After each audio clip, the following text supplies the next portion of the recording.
Just in time for another edition of News Now. Well, you have so much lined up for you in our bulletin this afternoon. Remember, you can always interact with us on our social media handles indicated at the bottom of your screen. Now, with that said, my name is Dennis Otieno. I trust you're doing well. Welcome to the broadcast. Now, on to our top story this afternoon. President William Ruto has ruled out a power-sharing deal with Azimio leader Raila Odinga, saying no amount of threat or intimidation will coerce him into a handshake like in the previous regimes. The president, while speaking in Githurai, where he kicked off his Mount Kenya tour by launching the Githurai Water Supply Project and Market, was backed by Kiharu Member of Parliament Ndindi Nyoro, who told him to ditch the much-anticipated dialogue between Azimio and Kenya Kwanza. Now, the president is flanked by Deputy President Rigathi Gachagua, among other leaders.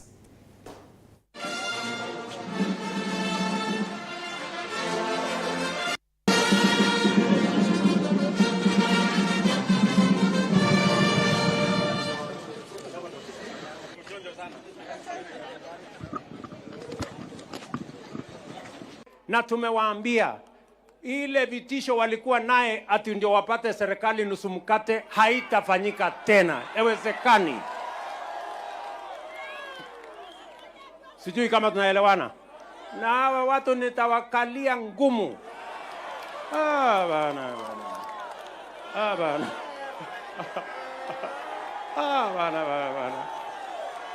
Ama namna gani? Si ndio?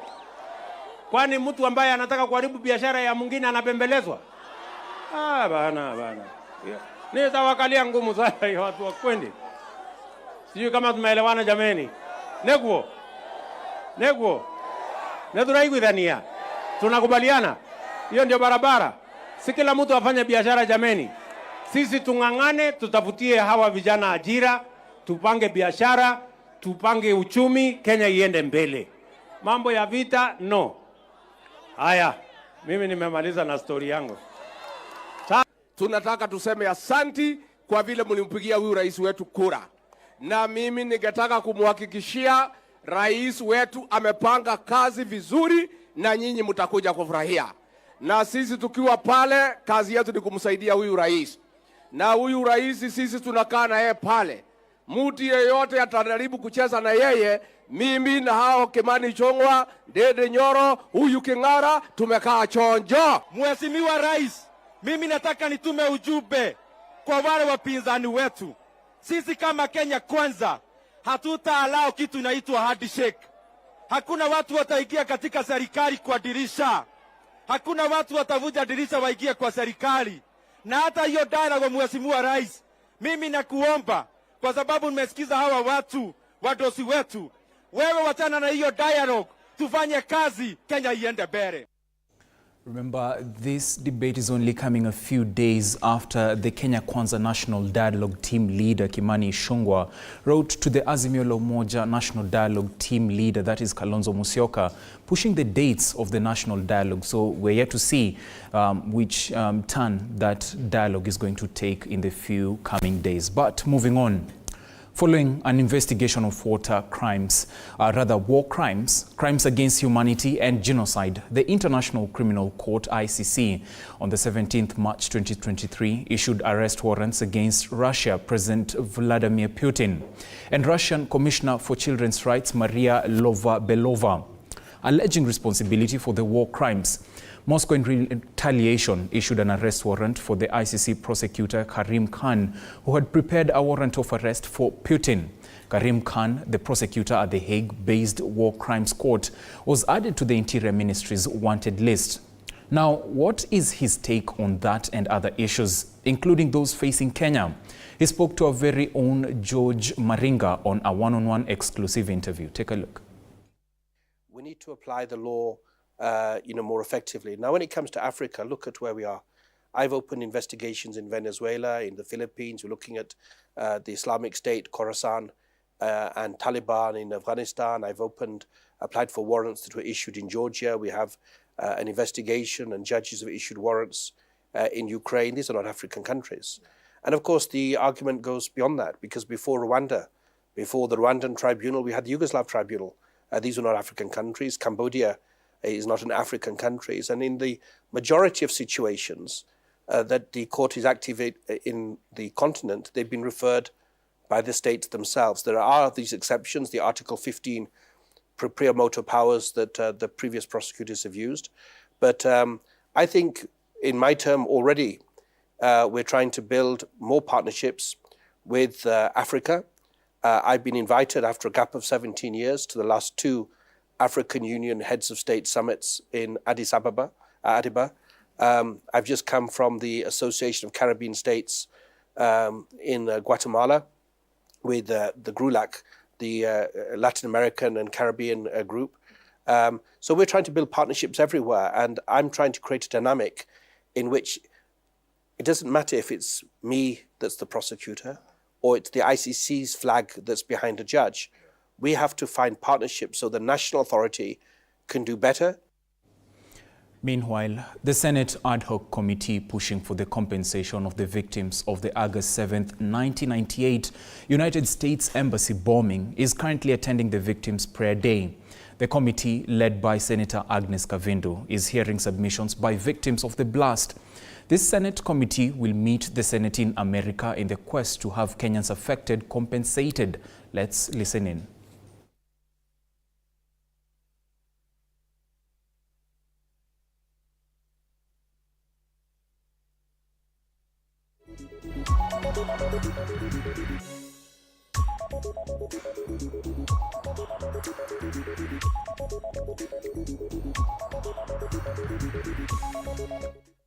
Urge the American government to come through for these victims and the survivors, and we can evidently see that even dreams of children who had not been born have been hindered or shattered because of the circumstances they found themselves, which was not of their own making. Finally, let me also say, as Kenyans and as Kenya government, I want to believe Kenya government can also take part of responsibility in providing solutions in areas where they can take personal intervention for some of these families to alleviate their suffering. I believe there are things the government can do. Most of these children now, some are with situations where they are now persons with disability. Under the affirmative action and the requirement that 5% of employment in Kenya must consider persons with disability, this is where government can quickly intervene and get some of these children to get some meaningful employment, be able to support their parents who have suffered through this program, as we even engage the American government. I strongly believe there is something that can be done. What appalls me, and something that we shall have to also check as a committee, is the question of those who survived and had medical injuries or medical condition, and their employments were terminated by their employers. And I think this is where humanity should be felt. We would have expected that those employers would sympathize with their workers who have actually suffered not because of their own making, but because of an atrocity committed by terrorists. They could have been kept in employment. And as a nation that prides itself as 80% Christians, I thought we should be constantly reminded of the word in the Bible that says, what does it profit a man to have everything and lose their life? What does it profit organizations to declare billions of profits while having sacked their employees who worked for them, probably to where they are reaping the fruits and the sweat of those employees? I think that is a matter we are also picking up as a committee, besides what we are doing, to look at. Our reporters are following closely on that story. They will be bringing you up to speed in our subsequent bulletins as the story develops. But moving on, the government has put in measures to reduce the cost of power after the completion of green energy projects. Energy and Petroleum Cabinet Secretary Davis Chirchir says that they will accelerate the projects nearing completion to reduce the cost of power in the country by unlocking the challenges. Now, Mr. Chirchir, speaking in West Pokot on Friday while receiving 2 transformers at Ortum substation, which is a new power line from Takwel towards Kitale, said the substation will help remove constraints from the other power line and be able to evacuate power out of generators in the North Rift region. He says that the 220 kilovolt Takwel Ortum Kitale transmission project will connect load centers of Ortum to national grid so as to improve access to reliable power, provide an alternative transmission evacuation route for the Takwel power plant.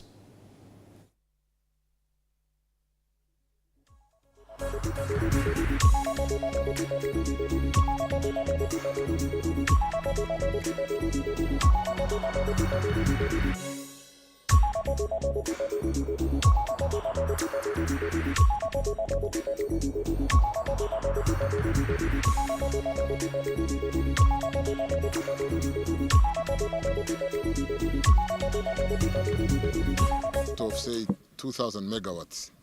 That is 1 out of 20. You're talking about something like what, 5%? So the generation from Takwel will basically, when you load that cheaper price into the mix of 2,500, which is the load that we put to the load centers today, it will come down, but not so much significant. We've come out of Paka. If Paka dispatches what we are doing in Paka, we commissioned 35 megawatts, or 35 megawatts is getting to the grid today, though on a 30 days test period. We get Takwel to dispatch. We get the solar plants in Sedet and Selengei to dispatch. All green. We are able to expire the diesel generation, which is still in our network, about 8 to 10%. And that is what we are here today to do today. Now, we do apologize for that, but moving on. The Law Society of Kenya, LSK, decision to file a case in court on the finance bill has been criticized, with Mbeere North Member of Parliament Geoffrey Ruku terming it as a ploy by Azimio leaders through proxies at the society to derail the Kenya Kwanza government activities. Speaking during an education day for Kanyumbora zone in his Mbeere North constituency, Ruku observed the LSK has become an enemy of the people by participating in political issues. He reiterated that the Kenya Kwanza government had plans to create more job opportunities and provide better services through funds collected through the finance bill. He challenged the LSK to channel their litigation efforts towards ensuring that there is a powerful position of an opposition leader at the National Assembly, where Raila Odinga should sit to champion his role of opposing the government. Na hiyo nafasi inatekelezwa na Mheshimiwa Rais. We have a responsibility to support the government. Na sio chakula peke yake. What you are taking to court, you, the people in Law Society of Kenya, ili kuhakikisha ya kwamba Wakenya hawatapata kazi. We have a huge number of Kenyans ambao are unemployed. Our youth hawana kazi. Na ili vijana wapate kazi, lazima serikali iweke mipango sawasawa kambambe ya kuhakikisha vijana wanapata kazi. Na hiyo mipango itapatikana kupitia pesa ya serikali ikitumika katika mipango tofauti tofauti. Moja ikiwa housing program. Sasa wewe unakimbia kotini uhakikishe mpango ya housing program haitafanyika ili vijana wetu wa Kenya ambao hawana kazi wasipate kazi. Tunasema shetani ashindwe. Tunasema shetani afanye nini? Na kama ni kupinga serikali kwa mambo yote ambayo inaofanya, pass, tugeuze katiba, tuhakikishe ya kwamba yule kiongozi wa opposition ambaye anaitwa Raila Odinga ako pale mbungeni. Akae pale mbungeni, awe anapiga kelele hapo kila siku akipinga serikali. Lakini hiyo kelele isikuwe kelele ambayo haina amani, afanye kupinga serikali na amani.